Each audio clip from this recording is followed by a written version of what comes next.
یادم بچه بودم همیشه آرزو میکردم زود بزرگ شم.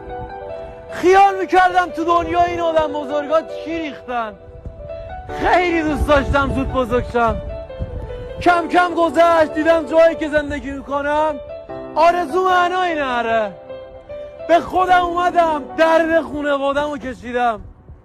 خوشبختی که نمیدونستم چیه ولی بدبختی رو خیلی خوب فهمیدم. دیدم درس فایده ای نره. درد کارگری رو کشیدم. با این قدم های کوچیک که به جایی نمیرسیدم. هرچی که بابات خرید و من خلاف کردم خریدم. تو دنیای رفیق بازی بودم. حکم بود بگی رفیق تو اونتو میدم. تو دستم الکل و تو سر و صورتم خط رو دیدم. میگفتن لات محل پر روه. لاتر از خودم ندیدم. یکی گذاری مانام آتام از بس که لاتام ناراحتام. ازش نمیگم چون بد بریدم. جایی که هوا نمیرفت و رفت و دیدم. خودم و پشت میلو تو کمپم دیدم.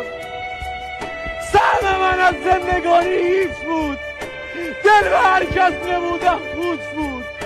رنج غربت خسته بر دلم نشست. درد تنهایی کمرم را شکست. یک شبی عاشق شدم سالها پشیمانی گذشت. دل من هر چه غلط بود فراوان کردی. ای دل من دیگه خطا نکن.